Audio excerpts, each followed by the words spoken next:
Unless this is your first day on the internet, you've likely heard someone say, men are trash. If you've talked to like a feminist between 1920 and today, you've probably heard at least something similar. It's kind of the go-to if you break up with a man. You say, you didn't need that man. Men are trash. Or, of course he would do something like that. Men are trash.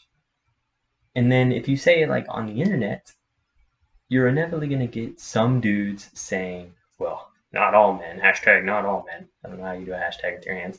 Hashtag not all men. And they might say, well, you can't just lump all men together. That's reverse sexism. Or just because he broke your heart doesn't mean all men are bad. Or my least favorite, I don't consider those people who do that to be men. Those are just boys. Real men like me don't act that way. So I kind of want to talk about why that kind of response is problematic and how we can further clarify what we mean by not all men. And I want to talk about it using this book as a reference point. It's I'm Afraid of Men by Vivek Shraya. I'm afraid my neck hurts from checking my shoulder. My feet hurt from walking faster. Are you hitting on me? Are you hitting on me? Or are you gonna hit me? So to start, we need to answer, what does men are trash mean? I don't claim to know what everyone who says this means in their heart. Maybe they really do think that all men should be put in the nearest dumpster and then shipped to a landfill. I think that would kind of be an ecological disaster. What if the toxic masculinity gets in the water supply? But what I think people mean when they say men are trash is that our culture's conception of what masculinity should be is trash. In other words, people saying men are trash are saying that the things that we accept as characteristics of masculinity are harmful and should be thrown out like trash. Men are trash doesn't mean if you identify as a man, you are a bad person, but that our expectations of people who identify as men are bad. So, assuming this is what people mean, are they correct? Is our current definition of masculinity trash?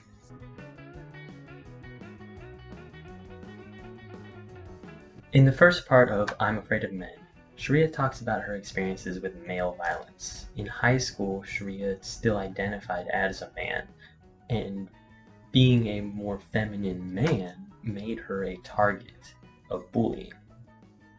After receiving an immersive education at high school, as the only reliable means to persevere, I decide to mask myself as one of my attackers.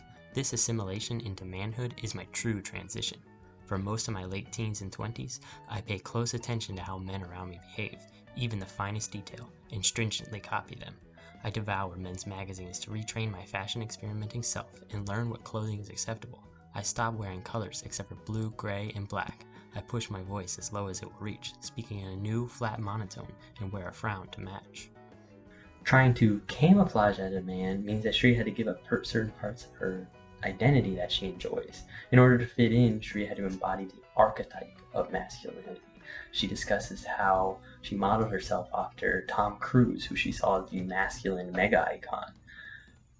And you might say, well, it sucks that she felt like she had to give up parts of her personality to fit in, but none of the things that she or you mentioned are bad things. They may be boring, but someone who frowns and speaks in a low monotone, wears dark colors, and is a Scientologist isn't a bad person. And you're absolutely correct. Nobody should be shamed for wanting to be that way. But Shreya doesn't want to be that way, and she feels forced to act that way. She adopted those traits because she felt like she had to. It's clear from the book that Shreya enjoys wearing bright colors and talking in her normal voice and smiling. She doesn't see these traits as part of her, but as a camouflage that she has to adopt. Why does she feel like she needs to wear camouflage, even if she doesn't like it? Why does she say it is the only reliable way to persevere?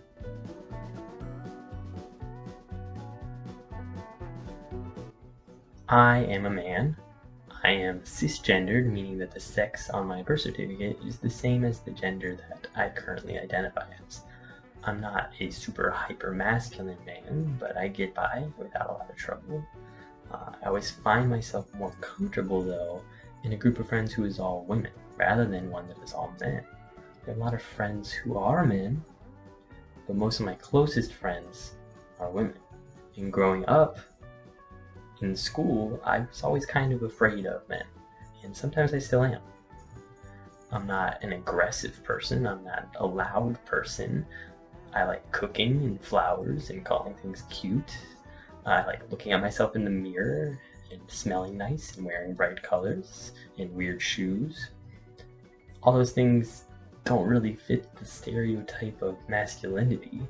They aren't necessarily feminine either, but they're definitely different than the norm of masculinity. None of those traits make me so unique that people will call me names when I go out, but sometimes I do stand out. Sometimes I do make people uncomfortable. I started painting my fingernails 2 years ago, and people like to comment on them. Some people are nice and say, I like your fingernail polish. Others might say, why do you paint your nails? And it's just enough out of the norm, just obvious enough for people to notice it. It often feels like they're trying to say, oh, you're different, not manly.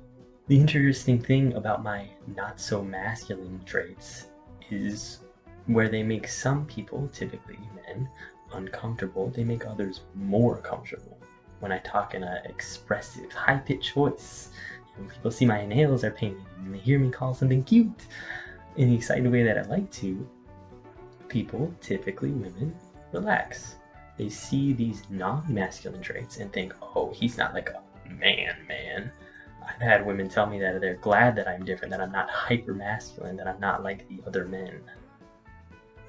I am bragging a little bit here, but it also makes me kind of sad.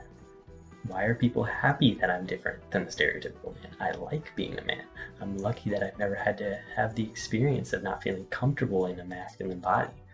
Why can't my version of being a man be just as valid as other ways of being a man? Why can't my version of masculinity be manly?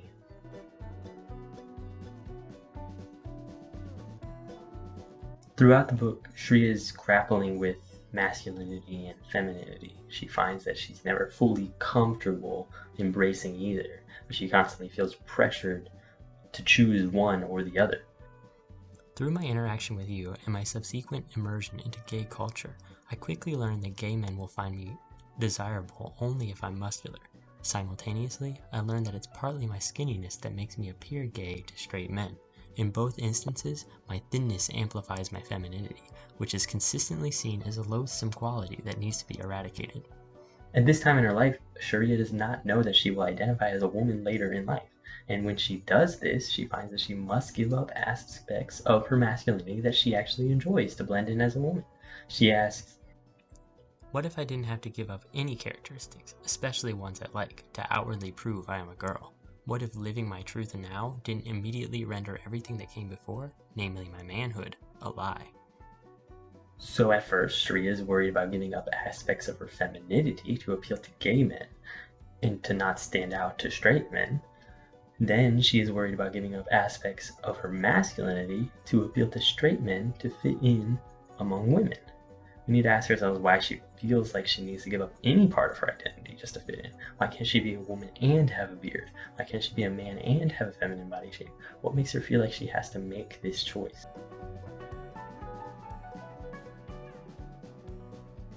So at this point, I've asked a lot of questions. Generally, I've been asking the question, why do people conform to gender roles even when they don't want to? And maybe you have the answer to that question or all the questions that I've asked. But since I brought it up and this is my video, I should probably provide my own answer. Is men. The problem with masculinity is that men are expected to enforce these gender roles. Who are the people who are angry at seeing Valentino Sampaio on the cover of Sports Illustrated? Who writes those songs about being a real man and earning their manhood? Who goes on the news complaining about a feminine man? Who is writing those movie reviews about the SJWs and shooting her and their anti-male agenda and having female Ghostbusters and a female lead in Star Wars? The people on the street, the officers beating trans people on the curb, the people writing these bathroom bills, they're almost always men. Women aren't innocent in enforcing these general rules, and Shreya acknowledges this, but it's disproportionately men. She says, I am afraid of men, not because of any singular encounter with a man. I am afraid of men because of the cumulative damage caused by the everyday experiences I've recounted here, and by those untold, and by those I continue to face. so, my fellow men, we are not trash because we individually each have beaten a woman, or because we use the B word. Men, including myself, are trash because we don't hold our brothers accountable. We hear women talk about their experiences with violent and angry men, and we don't ask, what can I do? We say, rip your grandma, I'm different. We don't say, I will hold my friends accountable. We say, that's not a real man, that's a boy. I'm a real man. We refuse to take the responsibility for the actions of our brothers, and instead choose to make the conversation about ourselves. How does a woman know that we are one of the good ones? How can they know which men to be afraid of and which ones not to?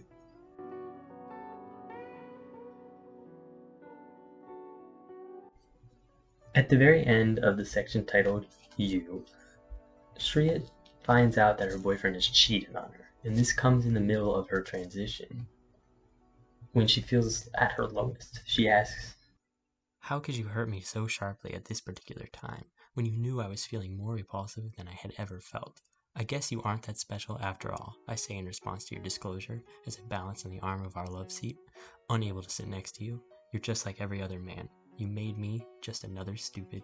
Up until this time, Shreya saw her boyfriend as one of the few good men. He was what gave her and her friends hope of the existence of good men. But it turns out that even this man, who had been such an exception, was just like all the others. But Shreya says that she was wrong to say that her boyfriend was just like all the other men, and calls us to think differently.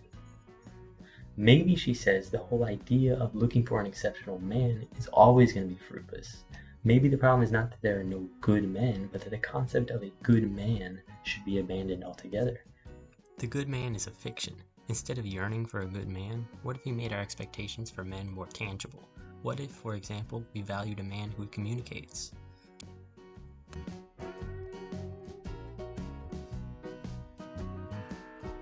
Now, you might think that giving up on the idea of finding a good man is letting men off the hook. You might say, you only want us to give up on searching for good men because you're worried that you're not one of the good ones. And honestly, maybe you're right. But let's be honest. The bar for being the exception, for achieving the status of good man, is so low. People get called a good man simply for not being transphobic, for simply believing women when they share their experiences, for being a man who sometimes cooks for his wife, or takes care of his own child, or a basic thing gets you praised as one of the good ones. The bar is so low. And having explicit traits in mind instead is a much harder goal. A man may be good in that they aren't hateful, but we should start valuing a man who's committed, maybe. Or let's stop praising men for valuing basic human rights and start asking for specific traits in the men we talk to. Have more specific, higher standards.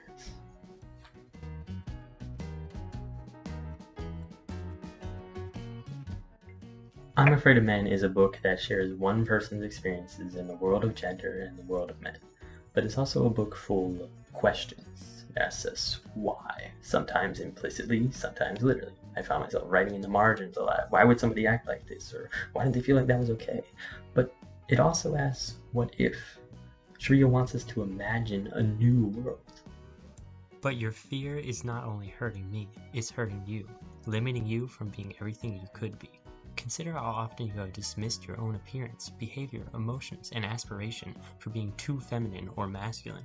What might your life be like if you didn't impose these designations on yourself, let alone me? So, fellow men, what if masculinity wasn't about fitting a stereotype? What if we didn't subscribe to the idea that real men have these certain traits? And anyone who doesn't check these boxes isn't a real man. What if, instead of policing other men for having feminine traits, we held the violent and abusive men around us accountable?